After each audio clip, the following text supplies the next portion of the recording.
ሸሃዳ መቀበል እፈልጋለሁ ግን ውስጤንም ከሚረብሹት መጀመሪያ ላይ አንድ ሶስት ጥያቄዎች አለኝ። እነሱ ልጠይቅና መልሰህልኝ ክብሩ ከተገባኝ ብቀበል ደስ ይለኛል።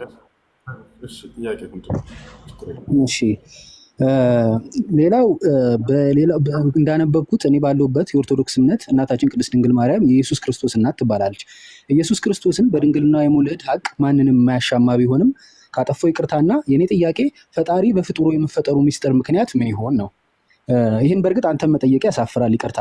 ሌላው ከዚሁ በተያያዘ በእስልምና ደግሞ ካልተሳትኩ ቅዱሱ ቁርአን ማርያምን የኢየሱስ ወይም የኢሳ እናት ነች ይላታል። እሱም በእስልምና እንደ ነቢይ ይቆጠራል መሰለኝ። እናም ጥያቄ አንድ ኢየሱስ እናንተ ጋር ነብይ እኛ ጋር ፈጣሪ እንዴት ሊሆን ቻለ የሚል ነው። የመጨረሻና ከዚሁ በተያያዘ ደግሞ ኢየሱስን በእስልምና መወለድ ሳነብ ኢንተርኔት ላይ እንደ ተአምር ይቆጠራል፣ ማርያምን በዚህ ተአምር ውስጥ ቁልፍ ሚና አላት ይላል።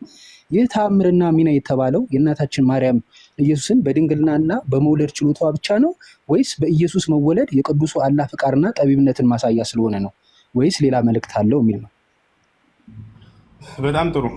አዎ ድንግል ማርያም በድንግልናዋ ማንም ወንድ ሳይነካት፣ ልብ በሉ ሳይገናኛት ብቻ አይደለም፣ አንድ ባዕድ ወንድ እንኳን እንዲህ አድርጎ ነክቷት የማታውቅ እንደሆነች ተነግሯል በቁርአን ላይ።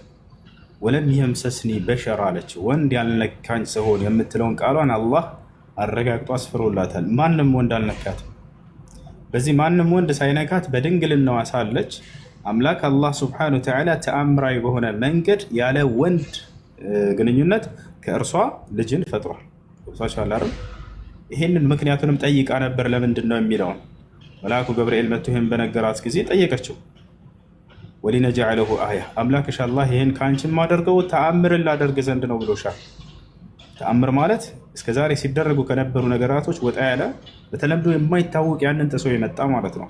ከዚህ በፊት ያለ ወንድ ከሴት ብቻ የተፈጠራለው የለም ነበር ከእርሷ በፊት። ገብቷችኋል አይደለ? ነገር ግን ከእርሷ ይሄን ነገር አምላክ አላህ ሱብሓነሁ ወተዓላ በማድረግ ለካ አምላክ ያለ ወንድ ግንኙነት ከሴትም መፍጠር ይችላል ማለት ነው የሚለውን የአምላክ ኃይል ሙሉ እንደሆነ ሰዎች ይረዱ ዘንድ ለማድረግ ያደረገው ጥበቡ ነው። መልአኩ ገብርኤልን ጠይቃ እሷ ይሄንን ብሏታል። ወሊነጀዐለሁ አያ፣ ተአምረኛነቱ ከሁለቱም በኩል ነው። የተአምሩ ባለቤት ማን ነው? ይሄን ነው እንድታስተውል የምፈልገው። ያ አንዱ አምላክ ነው። የመሲሁም አይደለም የማርያምም አይደለም። የእነርሱ አስተዋጽኦ አለበት ወይ የለበትም? አድራጊው ሁሉን ነገር ሰሪው ያ እርሱ ነው። ገብታችኋል አይደለ? ሁለቱንም ግን ተአምር አደረጋቸው አምላክ አላህ ሱብሓነሁ ወተዓላ። ሁለቱም ተአምር እንደሆነ ይገልጻል። ሁለቱም ተአምር እንደሆነ አላህ ሱብሓነሁ ይገልጻል። ከሱም አንፃር ተአምር ነው፣ ከሷም አንፃር ተአምር ነው። ወለቲ አሕሰነት ፈርጀሃ ፈነፈኽና ፊሃ ሚን ሩሒና ወጀዐልናሃ ወብነሃ አየተን ሊልዓለሚን ይላል። እርሷንም ልጇንም ለዓለማት ድንቅ ተአምር አደረግኳቸው ይላል አላህ። እርሷንም ልጇንም ተአምር አደረግኳቸው።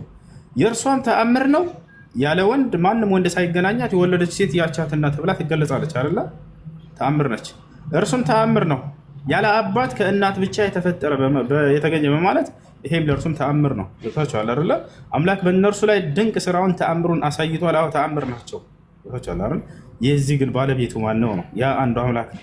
ያንን አንዱን አምላክ ነው ልንደነቅበት የሚገባው። ያንን አንዱን አምላክ ነው በዚህ ነገር ላይ ልንገረምበት የሚገባው። ገብታችኋል አይደለ? ያ ነው። ስለዚህ ክርስቶስ ለምንድን ነው ታዲያ ከተወለደስ በኋላ ወይ ከተፈጠረ በኋላ ምን ለመሆን ነው የሚለውንም ማርያም ጠይቃ ተመልሶላታል። ወራህመተን ሚና አላት። ቀጥሎ መልአኩ ገብርኤል ምን አላት? አምላክሽ አላህ ተአምር ላደርገውና ልክ እንዲሁ ደግሞ ከእኔ የሆነ እዝነት ሲሆን አለ። ለማን? ለእስራኤል ሰዎች። ነቢዩ ሙሐመድን ሰለላሁ ዐለይሂ ወሰለም ከእኔ የሆነ እዝነት ናቸው ለዓለም ሰዎች ብሎ ይገልጻቸዋል። ነቢያቶች የአምላክ እዝነት ናቸው ለሰው ልጆች። አምላክ ሲያዝን ጊዜ ለሰዎች ከራሱ ጋር ሊያስተዋውቃቸው፣ ሊያስታርቃቸው፣ ሊመልሳቸው ሲፈልግ ነቢያትን ያስነሳና ይልካል። ያ ነቢይ ስለ አምላክ ማንነት ሲናገር እነዚያ ሰዎች ሲያውቁና አምላክን ሲገዙ ሲያውቁ ጊዜ ዛኔ ከእርሱ ጋር ህብረት ይፈጥራሉ ማለት ነው። ገብታችኋል አይደለ? ስለዚህ አምላክ አላህ ሱብሓነሁ ወተዓላ መልእክተኛ አድርጎ ሊልከው ከእኔ የሆነ እዝነት የሚለውን በሌላ ቦታ ላይ አላህ ሲገልጸው ምን አለ? ስለ መሲሁ ሲነግራት ለማርያም ወረሱለን ኢላ በኒ እስራኤል አለ። ወደ እስራኤል ልጆች የምልከው መልእክተኛ አድርገዋለሁኝም አላት። ያችሁ ለእስራኤል ሰዎች የተላከ ነው። ለእስራኤል ሰዎች በቃ እንደ አርአያ ተደርጎ የተመረጠ ነው። አምላክ አላህ ሱብሓነሁ ወተዓላ ሌላ ቦታ ላይ በሱረቱ ዙኽሩፍ ላይ ሲናገር ምን ይላል? ኢን ሁወ ኢላ ዐብዱን አንዐምና ዐለይሂ ወጀዐልናሁ መሰለን ሊበኒ እስራኤል ይላል። እርሱ የማርያም ልጅ ጸጋዬን ከዋልኩባቸው መልእክተኞቼ መካከል ነው፣ አገልጋዮቼ መካከል ነው ካለ በኋላ ለእስራኤል ልጆችም ተምሳሌት አድርጌዋለሁ ይላል። እርሱ አዎ በጊዜው ለነበሩ ለእስራኤል ሰዎች መልእክተኛ ነበር፣ ተምሳሌት ነበር፣ ነብይ ነበር። ለትውልዱ ስለ አምላክ ሰብኳል፣ ስለ አምላክ አስተምሯል፣ ማድረግ ያለበትን ሁሉ አድርጓል። ይህ ነው በእርሱ በኩል አምላክ አላህ ሱብሓነሁ ወተዓላ እንዳልኳችሁ ድንቅ ተአምርን አሳይቷል። ለሰዎች ታቸዋል። ሙታንን የማስነሳት ተአምር ተሰጥቷል። ማየት የተሳናቸውን አይናቸውን የመፈወስ ተአምር ተሰጥቷል። መስማት የተሳናቸውን እንዲሰሙ ተአምር ተሰጥቷል። ለምጽ ያለባቸውን ዝም ብሎ በመዳበስ ይፈውሳቸው ነበር። ቢስሚላህ በአላህ ስም ብሎ ይፈውሳቸዋል። ወዲያውም አይናቸው እያየ ይፈወሳሉ። መሲሁ ከደጋግ መልእክተኞች ነቢያቶች መካከል ነበር። አላህ በጣም በርካታ ተአምራትን ሰጥቶታል። ይህም በቁርአን ላይ ይናገራል። በሱረቱል በቀራ ላይ ወለቀድ አተይና ሙሳ ልኪታብ ወቀፈይና ሚን ባዕድህ ብሩስል ወአተይና ዒሳ ብነ መርየም ልበይናት ይላል። የማርያምን ልጅ ዒሳንም በጣም በርካታ ተአምራትን ሰጥቶ